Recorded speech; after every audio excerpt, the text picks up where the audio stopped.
وبركاته. الحمد لله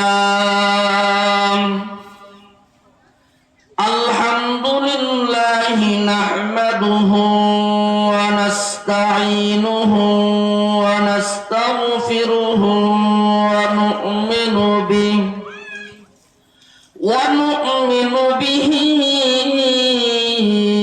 ونتوكل عليه ونعوذ بالله من شرور أنفسنا ومن سيئات أعمالنا. من يهده الله فلا مضل له ومن يضلله فلا هادي له. ونشهد أن سيدنا وسندنا وحبيبنا وحبيب ربنا وطبيبنا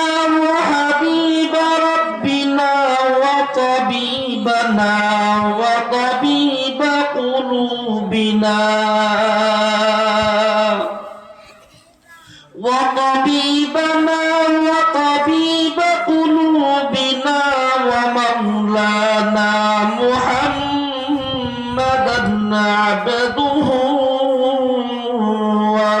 ورسوله الذي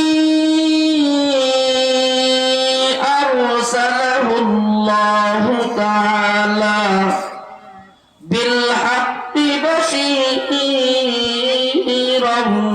ونذيرا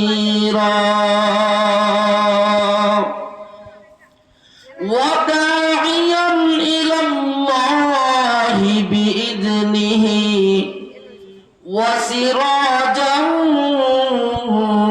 وقمرا منيرا. أما بعد فأعوذ بالله من الشيطان الرجيم. بسم الله الرحمن الرحيم. يا أيها الذين آمنوا قوا أنفسكم وأهليكم نارا وقودها الناس والحجارة عليها ملائكة غلاد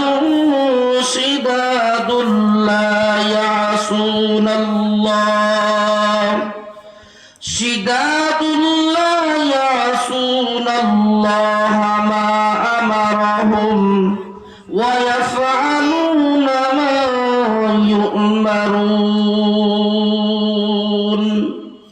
وقال رسول الله صلى الله عليه وسلم مروا أولادكم بالصلاة وهم أبناء 7 إلى آخر أو كما قال النبي عليه الصلاة والسلام. تكبير كلمة معصوم أزامين. تكبير كلمة معصوم أزامين. هاي نام إلهي سبلا نام محمد. أي نام إلهي سبلا نام محمد. मुराद। दुनिया में हो दुनिया का तलबगार नहीं हो, दुनिया में हो दुनिया का तलबगार नहीं हो, बाजारों से गुजर हो खरीदार नहीं हो। सूरज ने दिया अपने शुआर उनको ये पैगाम, सूरज ने दिया अपने शुआर उनको ये पैगाम। दुनिया है अजब चीज, कभी सुबह कभी शाम। दुनिया है अजब चीज, कभी सुबह कभी शाम। बलग العلا بكماله كشف الدجى بجماله حسنت جميع خصاله صلوا عليه وآله। আলহামদুলিল্লাহ তুম্মা আলহামদুলিল্লাহ। আল্লাহ তাআলার অশেষ মেহেরবানি, আল্লাহ তাআলা আমাদেরকে তালিমুল কুরআন নুরানিয়া হাফিজিয়া মাদ্রাসা ধানীখোলা মধ্য ভাটিপাড়া 31 সাল ময়মনসিংহের উদ্যোগে দিস্তারবন্দি উপলক্ষে 10তম বার্ষিক ইসলামী মহাসম্মেলন,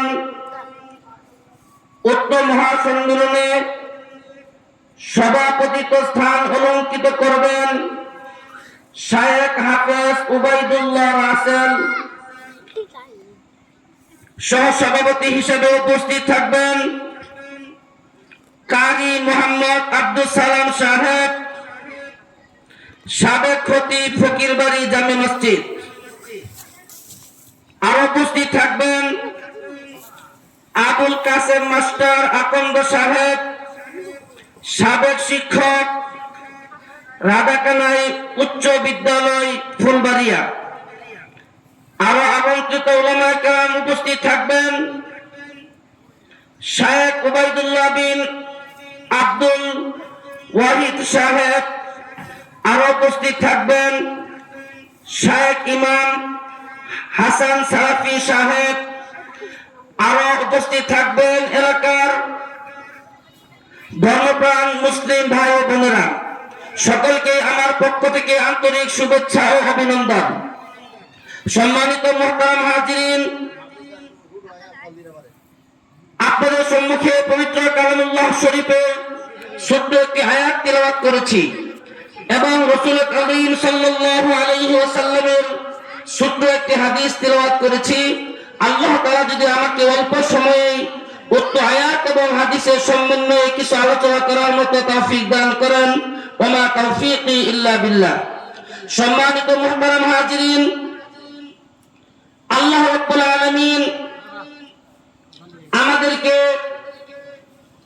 যাদেরকে পিতা এবং মাতা হওয়ার মতো তৌফিক দান করেছেন, সেই পিতা এবং মাতাদের সন্তানের প্রতি কিছু দায়িত্ব এবং কর্তব্য রয়েছে। আল্লাহ তাআলা সূরা তাহরিমের 6 নম্বর আয়াতে ইরশাদ করেন, ইয়া আইয়ুহাল্লাযীনা আমানু কু আনফুসাকুম ওয়া আহলিকুম নারা। আল্লাহ রাব্বুল আলামিন ইরশাদ করেন, হে ঈমানদারগণ, তোমরা নিজেরাও সেই জাহান্নামের আগুন থেকে বাঁচো এবং তোমাদের অধীনস্থ যারা রয়েছে এবং তোমাদের অধীনস্থ যে সন্তানাদি বিবি বাচ্চা রয়েছে, তোমরা তাদেরকেও সেই জাহান্নামের আগুন থেকে বাঁচাও। তোমাদের নিজেদেরও জাহান্নাম থেকে বাঁচতে হবে, তোমাদের সন্তানাদি, তোমাদের পরিবার পরিবর্গ যারা রয়েছে তাদেরকেও সেই জাহান্নামের আগুন থেকে বাঁচাতে হবে। সম্মানিত মুহতারাম হাজিরিন, আজ আমাদের অবস্থা এমন হয়েছে, আমরা নিজেরাও জাহান্নাম থেকে বাঁচতে পারি না, আমাদের সন্তান পরিবার পরিবর্গকেও জাহান্নাম থেকে বাঁচাতে পারি না। সেই সন্তানদেরকে জাহান্নাম থেকে বাঁচানোর জন্য, সেই সন্তানদেরকে জান্নাতের পথে আনার জন্য একজন আদর্শ বাবা হিসেবে আমার কিছু দায়িত্ব এবং কর্তব্য রয়েছে। এক নাম্বার দায়িত্ব এবং কর্তব্য হলো, হাদিসের ভিতর রাসূলুল্লাহ সাল্লাল্লাহু আলাইহি ওয়াসাল্লাম ইরশাদ করেন, যখন কোন নবজাত যখন কোন সন্তান ভূমিষ্ঠ হয়, প্রিয় নবী সাল্লাল্লাহু আলাইহি ওয়াসাল্লাম ইরশাদ করেন, সর্বপ্রথম সেই সন্তানের উপর সেই পিতামাতার দায়িত্ব এবং কর্তব্য হলো সেই সন্তানের ডান কাজে আযান দিতে হবে এবং বাম কাজে ইকামত দিতে হবে। একজন আদর্শ পিতামাতার এক নম্বর করণীয় হলো, সন্তান যখন ভূমিষ্ঠ হবে, সন্তান ভূমিষ্ঠ হওয়ার সাথে সাথেই তার ডান কানে আযান দিতে হবে এবং বাম কানে ইকামত দিতে হবে। এক নম্বর দায়িত্ব এবং কর্তব্য হলো ডান কানে আযান এবং ইকামত দেওয়া।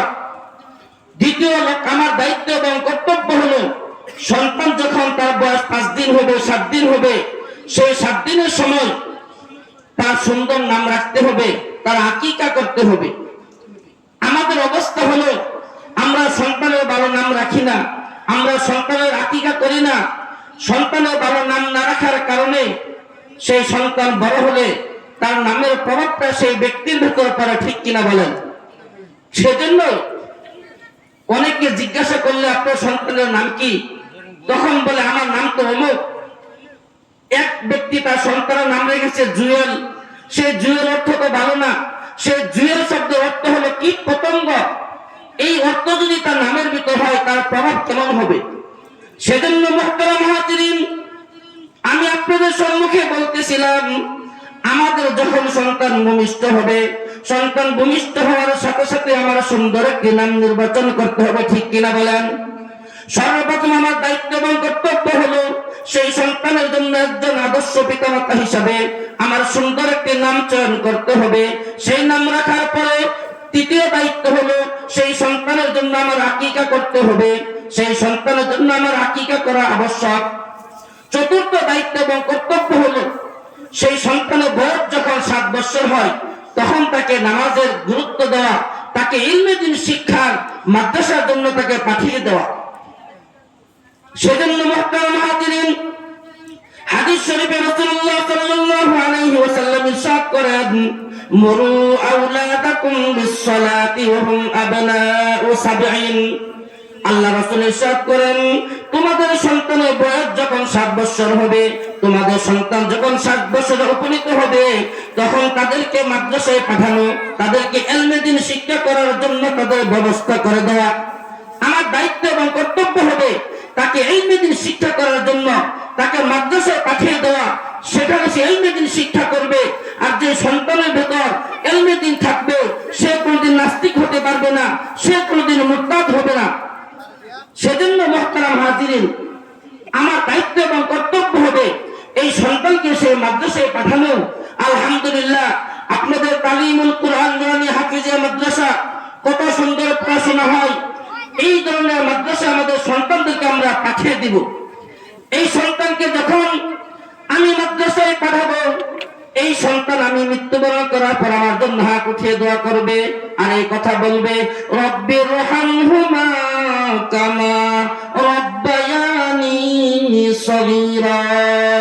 হায় আল্লাহ, আমার পিতামাতা আমার জন্য দুনিয়াতে কত কষ্ট করেছে, আমার পিতামাতা আমার জন্য দুনিয়াতে আমার ইলমে দ্বীন শিক্ষা করার সুযোগ করে দিয়েছে। এই পিতামাতাকে তুমি জান্নাতের সুব্যবস্থা করে দাও, ঠিক কিনা বলেন? সেজন্য মুহতারাম হাজিরিন, আমাদের দায়িত্ব কর্তব্যগুলো আমাদের জেনে নিতে হবে। এরপর যখন সন্তানের বয়স যখন 10 বছরে উপনীত হয়, রাসূলুল্লাহ সাল্লাল্লাহু আলাইহি ওয়াসাল্লাম বলেন, সেই সন্তানকে তোমরা নামাজের জন্য আঘাত করতে থাকো, সেই সন্তানকে তোমরা নামাজের জন্য আস্তে আস্তে করে তাদেরকে অভ্যাস করার জন্য পিটা দিতে থাকো। এটা হাদিসে কেন বলা হয়েছে? এই সন্তান যখন 10-12 বছরে উপনীত হয়, তখন সে প্রাপ্তবয়স্কে উপনীত হতে থাকে। সেজন্য আল্লাহ রাসূল বলেন, তাকে নামাজের শিক্ষা দাও, তাকে নামাজের শিক্ষা দিতে হবে। এই নামাজের শিক্ষা দেওয়ার জন্য আমাদের এই ইলমে দ্বীনের মারকাজে পাঠাতে হবে, এই ইলমে দ্বীনের মজমা আমাদের পাঠাতে হবে। এই ইলমে দ্বীনের মজমা যদি আমরা না পাঠাই, আল্লাহ তাআলা আমাদের কাছ থেকে জবাবদিহিতা নেবেন। আল্লাহ তাআলা অপর এক আয়াতে ইরশাদ করেন, রব্বানা আতিহিম দি'ফাইনি মিনাল আযাব ওয়ালআনহুম লা'নান কাবীরা। এই সন্তান যারা দুনিয়া থেকে ইলম অর্জন করবে না, যারা দ্বীনি পরিবেশে থাকবে না, যারা নামাজ রোজা আদায় করবে না, আল্লাহ তাআলা বলবে, হে আমার অভিভাবকগণ, তাদেরকে তোমরা শাস্তির ব্যবস্থা করে দাও, তাদেরকে তোমরা দ্বিগুণ শাস্তির ব্যবস্থা করে দাও। যে সমস্ত পিতামাতারা সন্তানদেরকে নামাজের আদেশ করবে না, তাদেরকে ভালো কাজের আদেশ করবে না, এই অভিভাবকদেরকে আল্লাহ তাআলা দ্বিগুণ শাস্তির ব্যবস্থা করবেন। সেজন্য মুহতারাম হাজিরিন, সময় থাকবে একেবারে সংক্ষিপ্ত, আপনাদের কাছে আমার আবদার থাকবে, আপনাদের এত সুন্দর মাদ্রাসা, এত সুন্দর ছাত্র, এত সুন্দর পরিবেশ, এই মাদ্রাসা আপনাদের টিকিয়ে রাখতে হবে। ইলমে দ্বীন শিক্ষা করার জন্য তাদেরকে সুযোগ করে দিতে হবে। এই সন্তানদের ভেতরে যখন ইলমে দ্বীন থাকবে, তখন তারা মুরতাদ হবে না, তখন তারা নাস্তিক হবে না, তখন তারা দ্বীনের জন্য জীবন দিতে প্রস্তুত থাকবে। ঠিক কিনা বলেন? সেজন্য মুহতারাম হাজিরিন, তাদের ভিতর যখন ইলমে দ্বীন থাকবে, আল্লাহ তাআলার আদর্শ থাকবে, তখন তাদের ভিতর আল্লাহ রাসূলের মহব্বত থাকবে, তখন তারা এই দ্বীনের ভিতর থেকে তারা জীবন দিতে প্রস্তুত হবে। সেজন্য মুহতারাম হাজিরিন, সর্বশেষ কথা হলো, আমরা যতদিন এই পৃথিবীর বুকে জীবিত থাকব, আমরা সেই আল্লাহ রাসূলের হুকুম মেনে আমরা আমাদের জীবনকে পরিচালনা করার চেষ্টা করব। আল্লাহ তাআলা আমাদের সকলকে এই সংক্ষিপ্ত কথাগুলোর উপর আমল করে আল্লাহ তাআলা আমাদের দুনিয়া থেকে যাওয়ার মতো তৌফিক দান করুন। ওয়া মা আলাইনা ইল্লাল বালাগ। আসসালামু আলাইকুম ওয়া রাহমাতুল্লাহি ওয়া বারাকাতুহু।